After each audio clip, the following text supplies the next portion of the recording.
मतमोजणी जी आहे ती थांबवण्याचं तुम्ही हे केलेलं आहे, काय नेमकं झालं? मतमोजणी थांबवण्यासाठी नाही, पूर्ण परत इलेक्शन घ्या म्हणून सांगितलेली तक्रार दिलेली आहे. ऍक्च्युली काल जेव्हा इलेक्शन चालू होतं, मी प्रत्येक म्हणजे जिथे इलेक्शन होते शाळेमध्ये तिथे सगळीकडे मी गेलेले. सगळीकडे त्यांच्या मशीनचा प्रॉब्लेम होता, पूर्ण मशीनचा प्रॉब्लेम. त्यांची बटणं दाबत नव्हती, त्यांची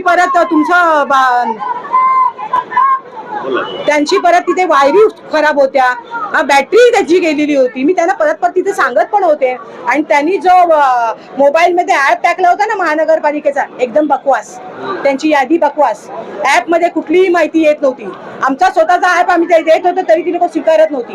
लोक 2 तास ती लोक जे लिहून देत होते स्लिपांवर ते आतमध्ये नेल्यावर सांगायचे की हे चालणार नाही, दुसरं घेऊन या. असं करून त्यांनी लोकांना परत पाठवलं. प्रत्येक शाळेत, कुठल्या शाळेत नाही, प्रत्येक शाळेत लोक सकाळची निघून गेले, मतदान करता निघून गेले. असं नाही चालत ना. तुम्ही घ्या ना इलेक्शन. ऍक्शन यासाठी घेतला, ठीक आहे, हार जीत सगळी होते, प्रॉब्लेम नाही. पण आम्ही म्हणजे डिक्लेअर करण्याच्या अगोदरच त्यांनी सगळ्या मशीनी खाली नेऊन ठेवल्या. हे तर बरोबरच नाही, हे चुकीचं आहे. विचारायला तर पाहिजे ना आम्हाला की तुमचा आक्षेप नाहीये, काय नाही, तर विचारायला तर पाहिजे होतं ना. त्यांनी आक्षेप आम्हाला विचारला आणि डायरेक्ट मशीनी खाली नेऊन ठेवल्या. आणि त्यांची एक मशीन तर आता उघडलेली पण नाहीये, तिथे मशीन खराब झालेली आहे. 3 मशीन निकुंज शाळेमध्ये 42, 43, 44 हे सतत मी त्यांना सांगत होती की तुमची मशीन खराब आहे. पण त्यांनी मला सांगितलं नाही मॅडम, 2400 मशीन आहे, बटन थोडं दाबत नाहीये, असं सगळं सांगितलं. पण तरी सुद्धा मी तिथे जात होती, करत होती, सगळं होतं. पण त्या लोकांनी हे जे चुकीचं केलेलं आहे, पूर्ण महानगरपालिकेमध्ये फसवे धंदे चालू केलेले आहेत. इलेक्शन आयोगाला तिथे त्या खुर्चीवर बसण्याचा हक्कच नाहीये. अधिकाऱ्यांनी तुम्हाला काय सांगितलं? अधिकाऱ्यांना मी त्यांच्याकडे पूर्ण मागणी केलेली आहे. हा फॉर्म, त्यांचा फॉर्म घेतलेला आहे आणि पूर्ण परत इलेक्शन पाहिजे मला म्हणून मी सांगितलेलं आहे.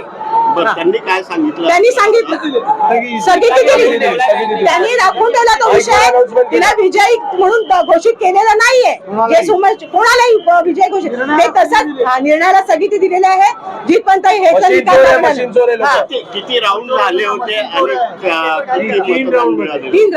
बघा, तुम्ही बाबासाहेब आंबेडकरांच्या संविधानामध्ये आम्हाला मतदानाचा अधिकार दिलेला आहे. निवडणूक हार जीत होत असते, पण जो आत्ताच्या सध्याला मुंबई महानगरपालिकेच्या निवडणुका होत आहेत याच्यावरती कुठेतरी संशयाचं वातावरण निर्माण झालेलं आहे.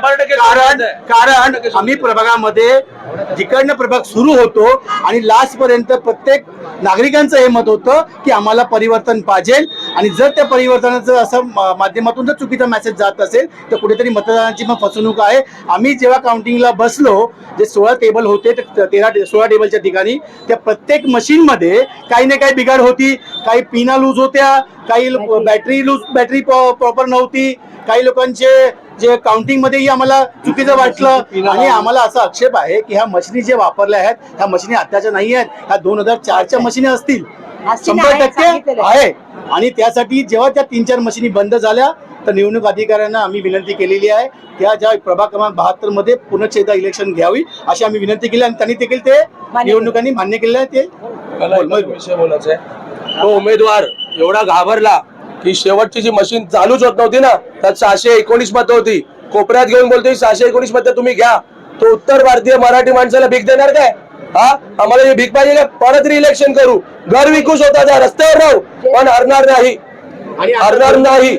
लक्षात घ्या, जेवढे कॅन्डिडेट होते त्यांचे कार्यकर्ते होते सगळ्यांना बाहेर काढलेला आहे.